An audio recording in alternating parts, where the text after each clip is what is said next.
Hello, everybody. Let me turn the sound off down here on the other one. Good afternoon, everybody. Good evening, wherever you are. We're without our co-host today. Not sure where the Hillbillie is. I know Stephanie is getting over COVID, so she has COVID right now, so she is not up to speed. And I'm not sure about John. So, good evening, everybody. We're the California crew minus a lot of people. So tonight we're just the Peruvian crew. So the only one who has said hello so far is Linda Worth. So that's all I can see, but maybe someone else that says hello. But who knows? Okay. So that's Carolina in the background. Carolina, say hola. Carolina. No, mira tu cara. This is Carolina, the jefa here. Hi, Amisa, how are you? And we'll turn around and see our resident director, Carlos, eating pizza. Hi. He's eating some chorizo pizza that I made. Brought in some Mexican chorizo from the States. Anybody else want to say hello? Fernando? No, they got to see your face. Good afternoon, Richard Reynolds. How are you today? I guess everybody else is being shy. So this is everybody. This is Fernando. He's the one who comes to the live stream once in a while. Hi, everybody. He no habla inglés. What kind of pizza are you eating? This pizza will be sausages. Chorizo, the Mexican chorizo pizza. What? They said, hello, Fernando. Hi, Linda. Keep it there. So it's 6 o'clock in the evening here. So it's time for dinner. Yo, what money do I need there? So just got a message from my student. Wants to know what money he needs here. He's coming on Friday, so I don't know what money he needs. Dime tu jefa. So, how's everybody doing this afternoon? Hope everybody's doing well. We're doing okay here. Just the usual problems that you have in a developing nation. Still waiting on our tanks. I'm not sure if they're in Lima. They're somewhere. So hopefully they'll be here in the next couple of days. If not, we are up the creek without a paddle. Not sure what we're going to do. Probably cry a lot because not sure what to do. So, Amisa, you're looking at a thunderstorm rolling in. Actually, tonight it's relatively, there's no clouds in the sky. No lluvia en la noche. But there's no clouds here. So, last night, every night we tend to have storms here. Today we had some rain, but the rivers are starting to go down. So that's good for us when we want to go collect fish. But it should be the dry season, so it's about the right time of year. Let's see what else is going on here in Peru. Actually, not much is going on here. Just trying to get everything together, trying to set up. Not shut up, set up. No, shut up. Yes, collect fish. That's what we need to do. We need to colectar más pescado, see? So when my student gets here, next week. We're probably going to go out to catch some red belly piranhas for the aquarium. We probably need about 20 of them to put in one of the tanks. So we'll do that. I have another young man coming with my wife. She's coming on the same day. She'll be here on Friday. And our daughter's boss, her son, is coming out for 3 weeks. So we'll teach him how to go fish for piranha. Lots of piranha out there. Good afternoon, good evening, Andy Carson. Glad you can make it today. So we have, let's just run down the list of those who are participating. We had 10, now we have 8. Amisa, Andy Carson, Cosman, Linda Worth, and Richard Reynolds. Hello, how are you again? So again, I'm not sure where Skipper is. He may be working tonight. He could have texted me, but I have not been in my room to look at my phone. I've been here in the kitchen. So right here is the kitchen. So behind me, you can see the kitchen area. And, and we're in the dining room. And so we've been here preparing pizza. I prepared 2 different pizzas, pepperoni pizza and then the chorizo pizza, and they're preparing some local vegetarian pizza. A native pizza with pork, smoked pork, and vegetables. ¿Qué otra? Vegetariano, uno. Okay, Carlos doesn't know, he doesn't cook. So you stick your hand in the water and then pull them out. No, actually, you just use a cane pole with a piece of line on it, put a hook, and you just, put a piece of chicken on something. And the problem is you have to fight through all the small ones. There are thousands of small piranha and larger tetras that will take your bait. So hopefully we'll have good luck. Afternoon, Fish family. Glad you can make it. So we have 1 saltwater tank up and running right now. We have so Chris Leonardo Piando is in the background. He says it was really good pizza. So at least one person enjoyed the pizza. So yeah, we have 1 tank going, saltwater tank. We're gonna have 2 saltwater tanks in all. We have the Stingray tank going. We have the big 20-foot long tank going, the wall tank, so to speak. So it's filled with fish, and the pumps are all running. It's been going for a couple months now. So I will be taking some videos of that and posting it on the channel next week. I'm supposed to be taking pictures of some of the fish, some of the red pencil fishes. Escucha, it's malo. So we just had a new air conditioning put in, making lots of noise here. Crown Tail Half Moon, good evening, good afternoon. Glad you can make it. And then Chris, hola, Chris, ¿cómo está? So I'm lost without my guest host. I'm usually talking up a storm, but I just, today has been a long day. We have long days here. Humidity, this morning humidity was 99% when we were drinking our coffee at 7 o'clock in the morning. By mid-afternoon, it went down a little bit, went down to 86%.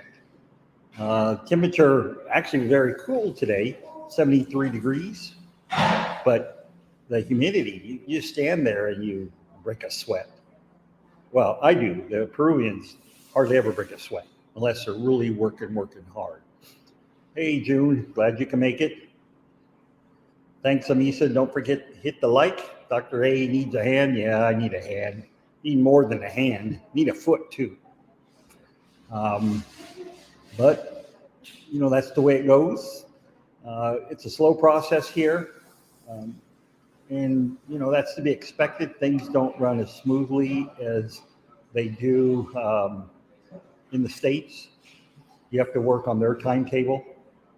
Yeah, I really hate sweating too. It's not fun, and you're dripping sweat all the time here. Lots of times Peruvians are worried about me. They think I'm going to pass out because I'm sweating so much because they don't sweat. But that's just the way it goes. You sweat because it's humid. They're used to the humidity. I'm used to it too in some ways because my fish room gets very, very humid, especially in the summertime. It's in my fish room's in my garage. The fish room is insulated, but it just doesn't.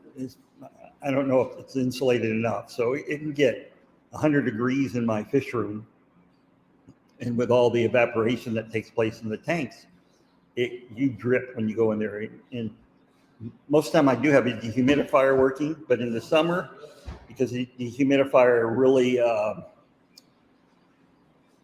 it produces lots of heat, and I don't have it vented to the outside. It just makes it even more hotter. Yeah, I'm sure, Richard, you can relate.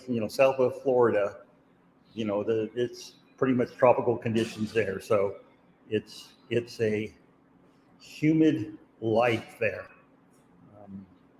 But when I went to Florida in December, it was pretty nice collecting the fish there, collected sailfin mollies, collected golden spotted killifish.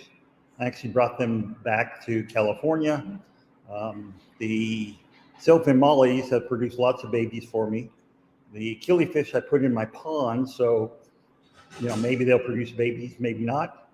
But I figured that'd be a good place for them because it stays relatively cool in my pond in the backyard. It gets only about 4 or 5 hours of sunlight during the summer, and so it stays in the mid 70s. It doesn't get that hot. I can't have any plants in it because of my turtle, my red-eared slider. It's actually our grandchildren's red-eared slider that we bought for them probably a good 18 years ago. So it's that red-eared slider. She's an old lady now, but they can live 40, 50 years.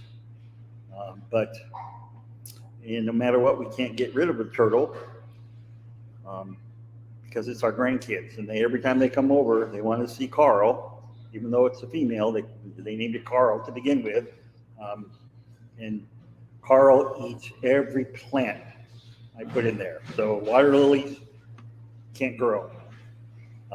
Duckweed won't grow either because the koi and the goldfish will eat them. I put in some parrot's feather. Turtle ate that. So it's a wide open pond. There are places for the fish to hide, so I'm not worried about the birds coming to get them. But we did have a raccoon attack once that ate half the body of a good 12, 14-inch koi. And that's the only fish we've lost to predation by the local critters. Pretty sure it was a raccoon because I don't think anything else would actually fish for them. Raccoons will. We do have possums in the neighborhood, but I don't think possums would do that. Raccoons are known to fish, but I'm not sure that possums will actually will fish for fish like raccoons do. So I'm just rambling, y'all. Anybody have any questions? Anything I take out of the tanks goes in with the turtles. They eat everything. Yes, they do, June. Possums are dumb. They can't fish. Yeah, that's probably true. Um, so I will put that up. So Misa, I'd love to take over our garage, but I have to build my husband a shop first. Yeah, I understand that. But I'm gonna pin this one because I like that comment. Um, so it's a good comment.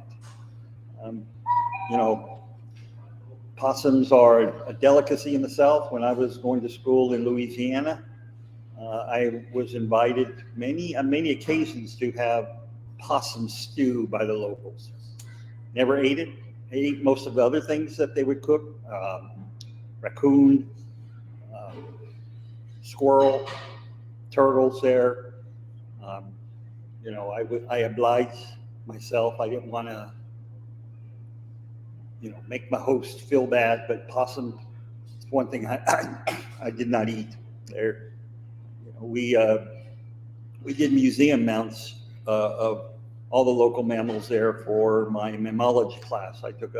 For my master's degree, I took all the ologies: mammalogy, herpetology, ornithology. They didn't have an ichthyology course there, but I had taken one already as an undergraduate. In each of those courses, we had to prepare museum specimens for our little museum that we had at the university. And so when you try to skin a possum, especially if you do it early in the spring or very late in the fall, there's a lot of fat that you have to remove from those possums. Or within a couple months, the coat, the pelts of those possums that you have in the collection are greasy because the skin, the fat starts to render out. Um, so June has a cookbook.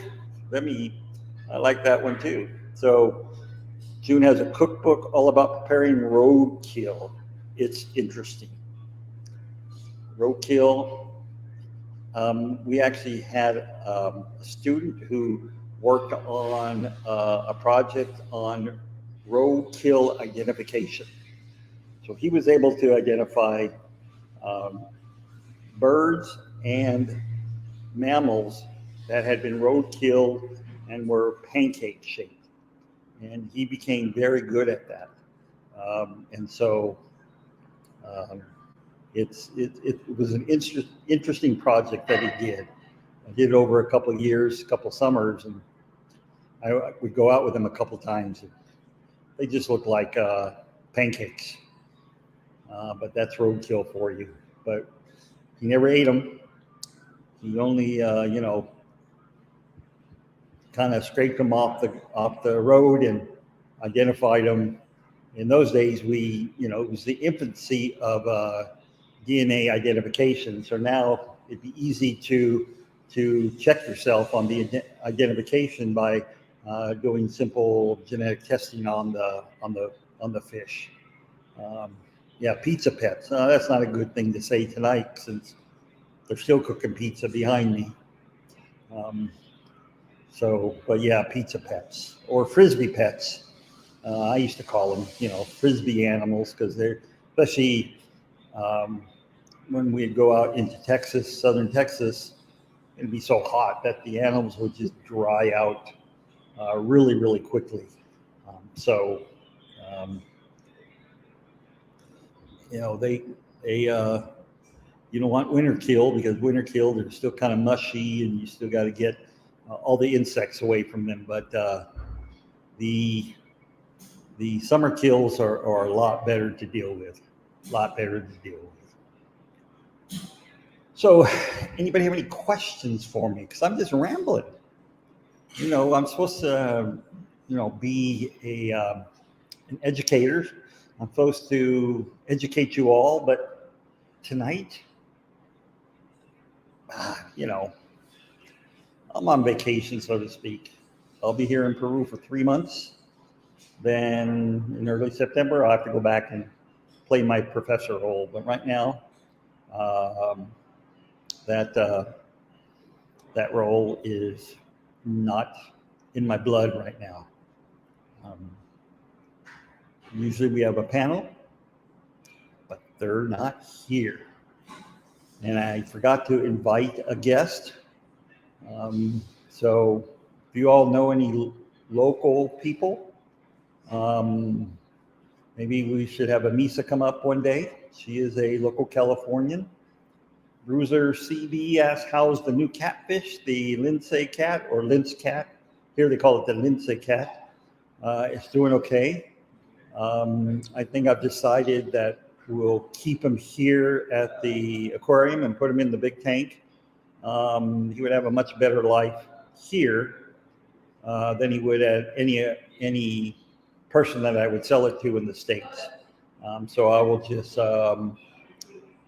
just put him in the big tank, and he'll live a good life because he was destined to be food for somebody. And the local fishermen ask us first if we want those fish before they actually kill them, because they're caught on hook and line. So we have them quarantined right now to make sure doesn't get any bacterial outbreaks or breaks in the area that the hook was set in the mouth. So what's the largest fish species in the area down here? We do have arapimas. So Arapima gigas, they can get up to about 6 to 7 feet long. They're very rare, but they still occasionally catch them. There's also the piariba, the sultan, which is, ¿cuál es el género de sultan? Brachyplatystoma. It's the big catfish. It can get up to about 6, 7 feet long. And they catch them in the main Amazon River. The Lindsay cat was caught in Rio Nanay, but the sultans, piaribas, tend to be found in the main Amazon River, and they will migrate from the mouth of the Amazon in Brazil all the way back up into Peru. And so they are migratory species. So June says, I have an Oscar identification question. 2 Oscar groups, both named Mikolji, but definitely not the same Oscar. Both sellers are competent. Their fish are named correctly. So if they know the locale where they were captured, that's, if they're wild caught fish, then for sure you'll be able to know if it's a Mikolji or just a normal Astronatus ocellatus, the normal Oscar. Now there is some variation on what the normal Oscar looks like. Most of them are going to have some red in their patterning, but they're also, I've seen here in Peru, Oscars that tend to be white, so they have that dark body but with white spots, and I've seen yellow ones. So there are some variation.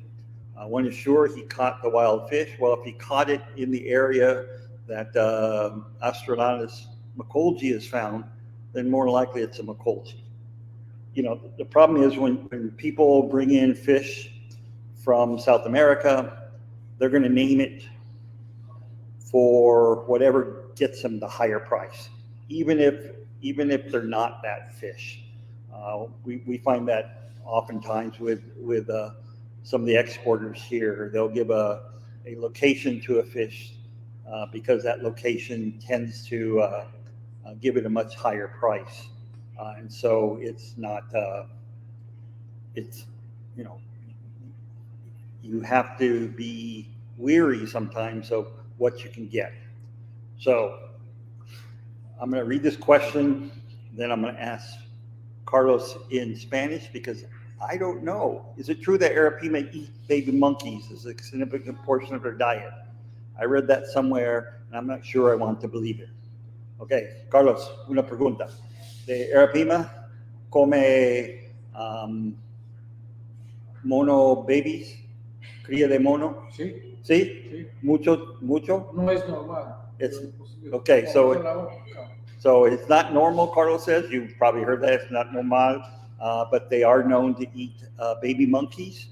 But it's probably not a significant portion of their diet. Their diet is primarily going to be fish. So yes, they will eat baby monkeys.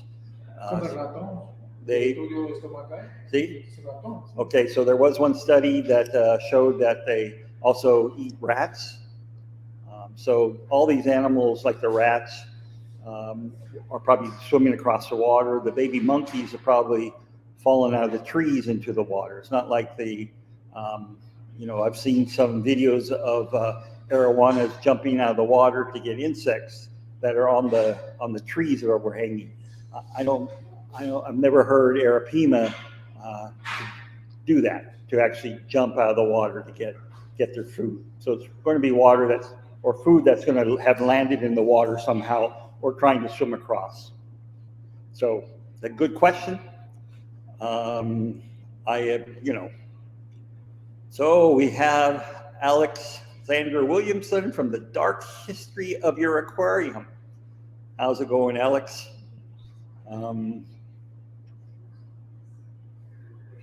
I actually went back and looked at the video last night to look at the new epistogramma that you were able to get. I couldn't sleep at all last night, and so I watched videos until midnight. And then when they first installed Starlink here, they had put into it to have a sleep period for the Starlink from midnight to 4 o'clock in the morning. And so for 4 hours last night, I had nothing to do. I was really bored. But now, now we fixed that. So we're going to show, this is Fernando's pizza. So Fernando is the chef of this pizza. This is cecina, which is the pork with onions, cebolla, que más? Culantro. And culantro, which is kind of like cilantro that we have. So that just came out of the oven. ¿Qué otra pizza? No, Solamente acá. De otra for mañana. Okay, so that's the only pizza he's making. So let's see. Did you hear that 8 Brazilians were mercifully attacked by piranhas? Now,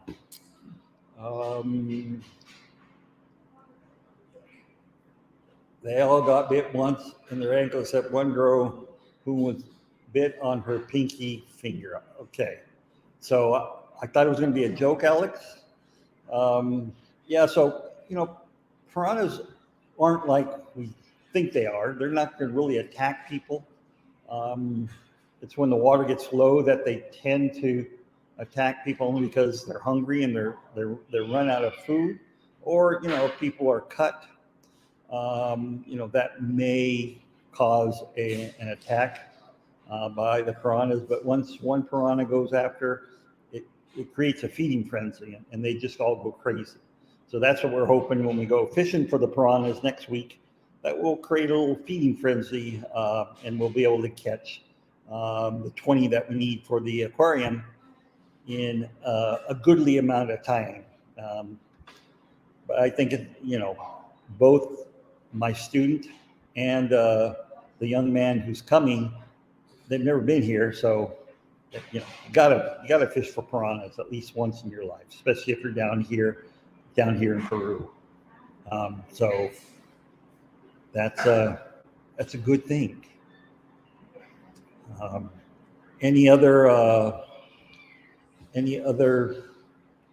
bits and pieces of fishery you have for us tonight there, Alex?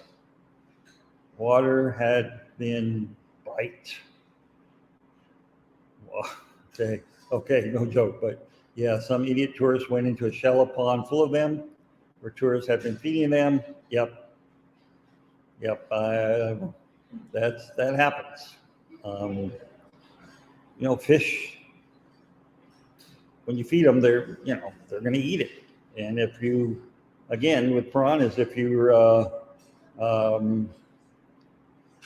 if you're creating a feeding frenzy, so to speak, yeah, they go crazy. Just like when small birds land in the water, and that's how they catch piranha around here, is with hook and line, but they will splash the top of the water with the end of your pole, end of your cane pole.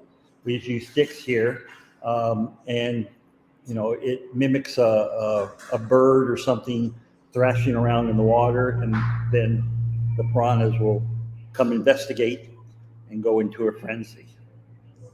Um, so idiots got bit, not news. Well, that's that was to put it bluntly, the idiots got bit. The largest mass piranha attack was December 24, 2013, and 64 people were bitten during a Christmas Eve triathlon in Argentina. Here the red bellies aren't really the big problem. The one you have to worry about is the black piranha. Carlos, the piranha negro is más peligroso de rojo. Yes. Yes, the black piranhas are huge. They tend to be solitaire. You know, unlike the red belly, which tends to form schools. And if you have a black piranha in your tank at home, it's the only fish you can have. I think piranhas are kind of boring fish because they mostly just sit in the water. They don't swim around much, and so they're kind of if they're not eating, they just are stationary in the water. They're trying to conserve as much energy as they can. It's not like they're swimming about all the time. So stingrays and crocodilians, stingrays, most of the locals, if they're in small areas, small little streams, and they see a stingray, if they're not in the fishing industry, they'll kill it because they want to prevent little kids from getting stung by the stingrays. That's too bad. And it's like snakes too. If they see a snake, most people here will kill the snake.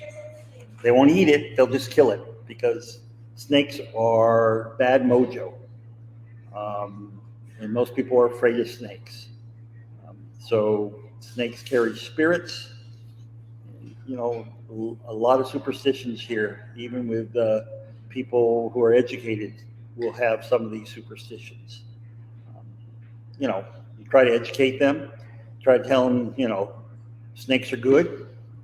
Snakes are, they do good for the environment, keeping small rodent populations down, in some cases insects, but it's kind of hard to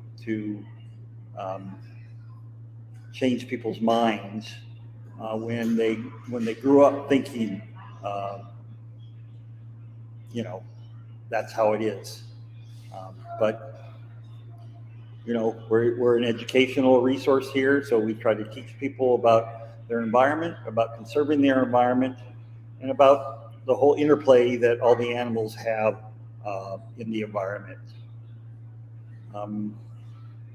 So, on that respect, what Alex just said about 4 confirmed fatal piranha attacks in 50 years, it's kind of like the idea with the kangaroo catfish.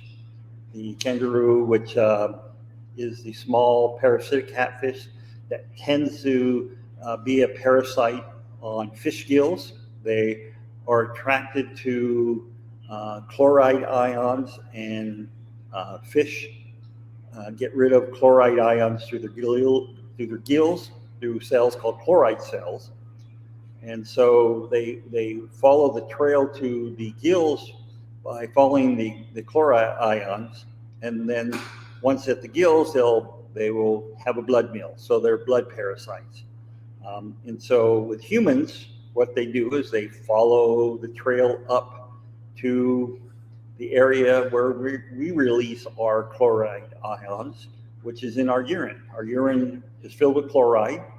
And so, there are been documented a few cases of kangaroo entering into the urethra of people.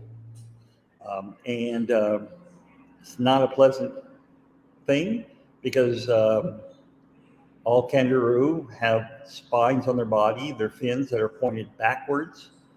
So it can only enter in. If you try to pull it out, the spines will embed themselves into the tissue. And so you have to be operated on. So there are areas where kangaroo are going to be. That's in sandy areas, sandy banks. So when we go out and collect, it's very common for us to collect small kangaroo catfish in some of the areas that we collect fish in. Doesn't stop me from, relieving myself, so to speak, in the water, because just wear tight shorts, tight underwear. That's all you need. So piranhas think we taste bad. I think probably humans do taste bad. It's not like we're prime A1 beef. We have heavy adipose tissue, some of us more than others. And so I guess maybe that's where the beef heart comes from, because piranhas, will eat beef when they're in the water. So here, people don't use beef heart for fish food because it's a delicacy here. It's kind of in a shish kebab. They will slice the beef heart in small slices. And they'll grill them up, and it's pretty good. But it is a delicacy. Carlos, ¿cómo se llama? ¿Cómo se dice de corazón de la res? Corazón de res. De come. ¿Qué es eso? Anticucho. Yeah, it's called anticucho. And so ¿te gusta anticucho? Yeah, he gave his thumbs up that he really likes it. So it's a human food, so why feed it to your fish? And so, people feed discus beef heart because it loads them up with protein, and they grow a lot faster. Wild fish take probably 3 to 4 years to mature. Domestically raised discus that are fed beef heart can mature in 9 months. So that protein really boosts up puts on extra protein on the fish. You raise them in higher temperatures, so their metabolism is much faster, and then they'll be able to grow much, much quicker.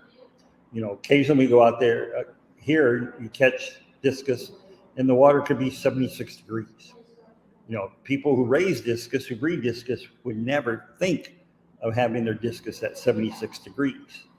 But, wild discus are used to varying conditions in the water.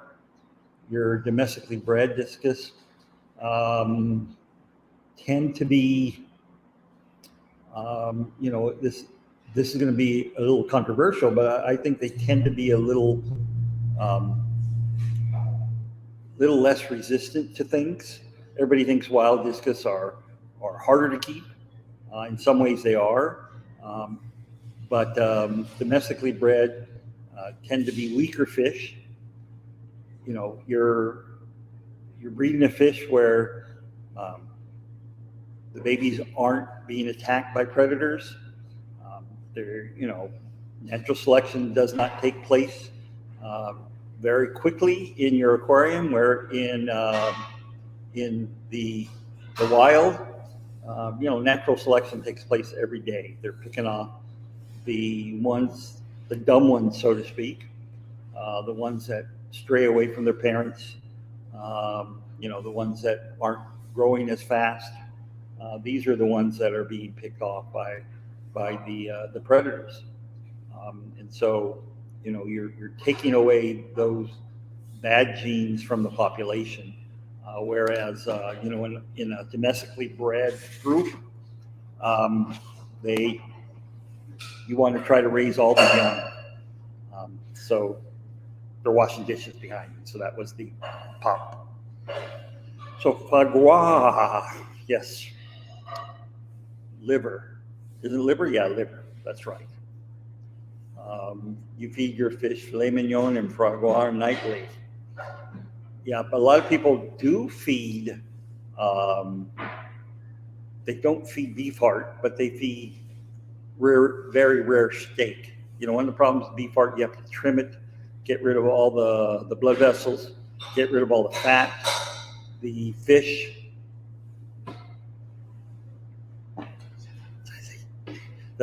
fish cannot metabolize animal fat, beef fat, because their body temperature isn't high enough.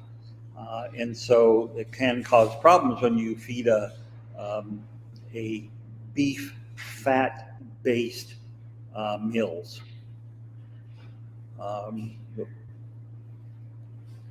Well, June, if you do increase the no más pizza for Antonio, ¿te come todo? No ahora, no come enfrente de gente acá. Okay. Tranquilo. He wants to wash my dish, but no. I'm going to have a piece of pizza. I have to have a local pizza. I haven't never tried their local pizza. You feed escargot to my puffers. So, getting back to June's question, it probably wouldn't hurt to increase the protein content. But again, when you increase protein content, you're going to increase the nitrogenous waste that comes out of that fish. And so you're gonna have to increase your water changes. That's the only thing about feeding a high protein diet, is that you're going to be producing a lot more ammonia, or the fish are going to be producing a lot more waste than normally is. Good evening, Eduardo Chattanooga. How are you tonight? Hope you're doing well. Hope your mom and dad are doing okay. Yep. So Alex says too much protein isn't good. Usually you need micronutrients. Yeah. So even carnivorous fish are going to be taking in some vegetable matter. When I used to make beef heart for my discus many years ago, I would put peas in it. I'd put spinach in it. I would put other green things in there, because they're not only just eating meat in the wild. They're picking up a lot of things. They're picking up shrimp, sea shrimp, copepods, things of that sort, that may be gut loaded, so to speak. These are in some cases phytoplankton eaters, algae eaters, and so they are going to be picking up some green material, in their food items. So it's not 100% protein, but it is good to have other things. So Alex, try peas, arugula, and garlic. When I put garlic in my fish food, my fish hated it. They would not eat it. So I actually stopped putting garlic in when I used to make fish food for my fish. Maybe I put too much garlic. One of Carlos's students did a study last year for her undergraduate thesis, looking at the effects of garlic on parasites in fish.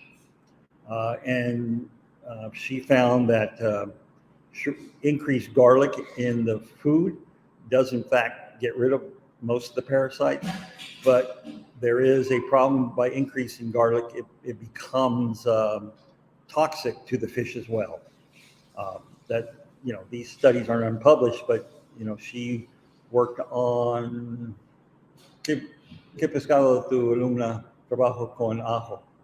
De rocas? Pictograma. Oh, so she was looking at a pistogramma and feeding a pistogramma, a garlic-based diet. So, don't overfeed garlic, don't overfeed your protein, have a nice variety of things for your fish to eat, and they should be healthy and maybe, breed for you, who knows? That's always good to have a variety of diet for your fish. Just don't feed them the same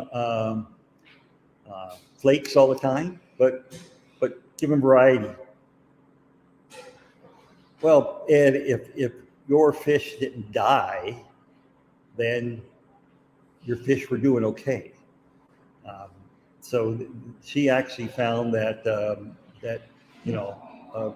increase in garlic would cause fish to die. So if your fish weren't dying, then you be lying. They should be okay. But that was, you said, many years ago. So, if you're not doing it now, then all will be good. Thank you, Fish Family. Says thanks so much for the stream and for Fish Fam community for being here. Yes, thank you everybody for being here. Even those that came late, like Eduardo, Ed. Glad you're here though, Chattanooga Ed. Someday, someday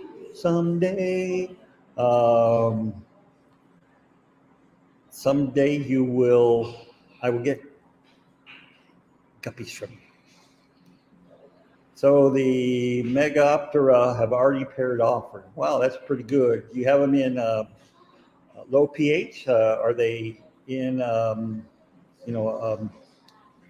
tannin stained water? How do you have them set up? Curious minds want to know there, Alex. We want to know what's going on with your fish. Got my Coke Zero, pH of 4.3. That's very nice, yes. Tannins, so you pretty much mimicking their diet, mimicking where they're found in the wild. TDS 60, KH1, GH2.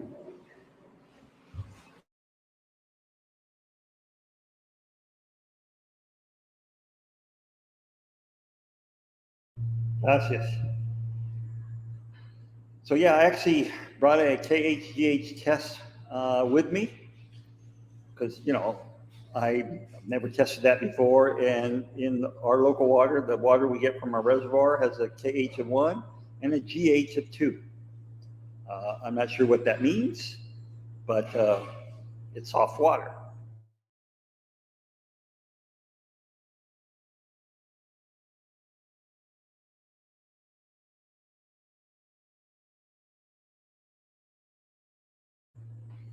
I just had to yell at them. They're making too much noise back there trying to wash dishes. I told them no. So, Skipper's here. Skipper's here. Skipper just woke up. Well, Skipper, ay, Dios mío. Carajo.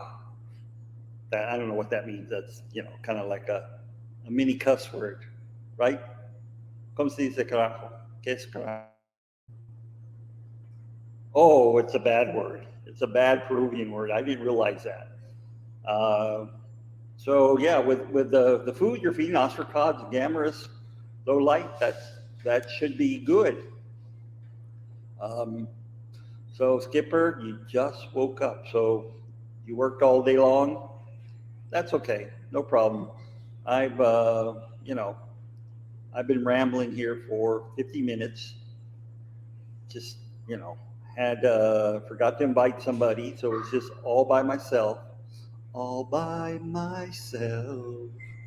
So it's okay, Skipper. See if I ever invite you again. See if I remove your status from my channel. How about that? Um, so yeah, lots of times we have way too much light on our fish because of the fact that many of the fish, especially those that are found in tannin stained waters, it's going to be pretty dark. Lots of these streams are actually covered with trees. The canopy goes over the stream, so it's going to stay pretty dark all the time. So it's best to try to mimic where they're found. And it seems like you dialed it in pretty good there, Alex. That's pretty good. Keep us uh, keep us updated on how many babies you get and how successful the parents are in raising the babies. So keep us going. So Carlos is kicking out his children. There's Alexia. ¿Dónde es Kiana? ¿Kiana vamos también? Yes. Or Kiana acá? Oh, so he's kicking out his young daughter. Kiana, vamos. Say hola. Oh, quítate ahora? Oh. So he did kick out his daughter, both of them. So Alex, if these were wild caught fish, you just maybe happen to have them, got them right when they're ready to breed anyway. So I'm sorry, Skipper, I did not look that up for you before. So ay, Dios mío, let me look that up for you. Corridors 1, 2, 3, it's lineage 5, and it's supposed to be here in the Rio Nanay. So, Carlos. No. Captura is Napoensis? Yes. Okay, yeah. So they actually call that catfish Napoensis here. So yeah, it's commonly caught here. In fact, I have some Napoensis, what they call Napoensis, in my tanks at home. So yeah, it's a common fish here. So what are you saying there, Skipper? Huh? What are you saying?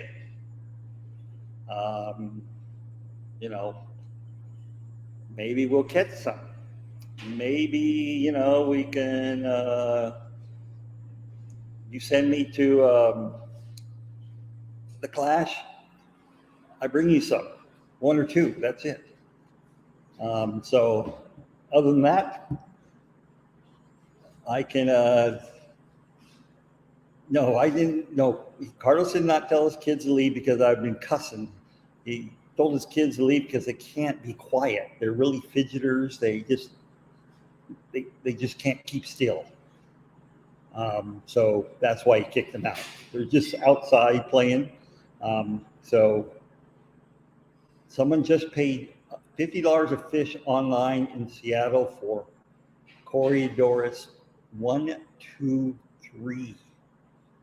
Wow. De Estados Unidos, $500 por uno. Oh, okay. $50 por uno. ¿Cuánto cuesta acá de pescar? 10 centavos de sol. Okay, so the exporters buy them for 10 cents. 10 cents of the soles, and it's $3.6 or 3.6 soles per dollar. So we're talking about 3 cents each. That's what the fishermen get for each fish here from the exporters. Yeah, but again, you're gonna have to figure out shipping costs. Shipping costs here is pretty high. You're gonna have to figure DOA. The exporters and the importers in the States are going to have to make up that money that they lose when they have DOAs, and when they have, include shipping costs and all the paperwork costs. It's not a cheap venture. I can tell you that myself. I usually ship back fish once or twice a year, and I don't make back when I sell the fish near as much as it costs me to bring them into the States. So, but that's, I do it to bring in fish for people, sell them locally, sell them, on Skipper's auction next Saturday. Is that correct, Skipper? Next Saturday is the Fish Fam auction. I think it is next Saturday, Fish Fam auction. June asked, is that a fair price to the fishermen? Doesn't sound like it is. Well, no, the fishermen get the short end of the stick here. Yep,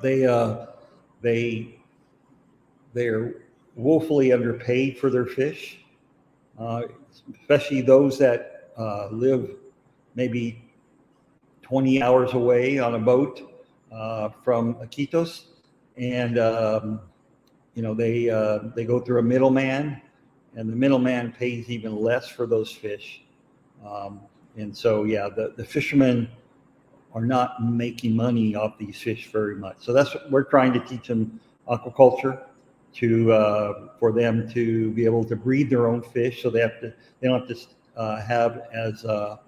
spend as much time fishing.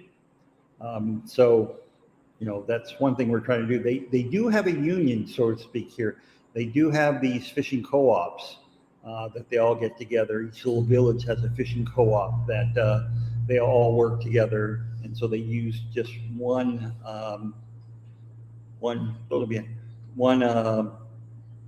middleman that they all go through. So they all try to get a better price out of that. So like in all cases, it's the first step in that capitalistic process that tends to make the least amount of money. So with the capitalism is bad idea, so if we piggyback off of Alex's idea, it is 16:58 California time. Is anybody know if Rico is going to go tonight on the schedule? Rico is set, shows that his schedule is to go tonight. But if he is going, go there and have a hashtag bad capitalism. That would be a good hashtag. So with that, I want to say thank you all for showing up tonight. I do truly appreciate you, listening to the ramblings of an old professor here in Peru.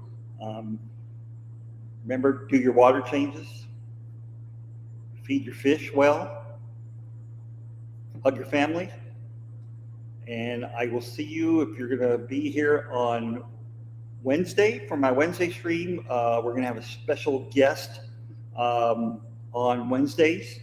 I will put it in the announcement. I don't want to announce it yet, but I've already asked that person, and they said sure they would come on. So a special guest for the Wednesday live stream, 10 o'clock Pacific time, 10 a.m. Pacific time, and 12 noon Peruvian time.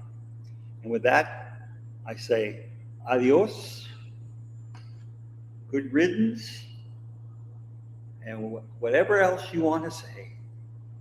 So thank you for coming. Thank you for listening. Oh, what? What are you coming up from? You have an announcement there, Skipper? I was just letting you know that it was June 17th for that. I just literally looked up. Yeah. I said next week. So yeah, I saw it. I didn't, that's no problem, Skipper. You work hard for a living. Yeah. you work hard and party hard, so we understand that. Just work hard. Oh, just work hard. Okay. Okay.